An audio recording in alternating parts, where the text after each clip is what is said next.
Edad 15 años. Nació un 31 de diciembre del año 2006 en la cabecera departamental de Huehuetenango. Nombre de los padres es José Guillermo Domingo Mendoza y Petrona Mendoza Ross. Tiene una afinidad por las mascotas, en especial es amante de los perritos. Comida favorita, le encantan las crepas, admira a sus padres y la divinidad de Dios. Le gusta la música pop, pasatiempos favoritos, la lectura y escuchar música.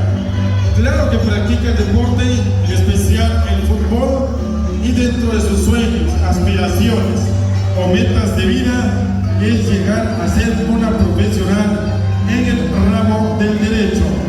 La frase que le identifica la verdadera belleza viene desde dentro de un corazón apacible, lleno de amor, ternura y compasión. Señoras y señores, por favor, fuertes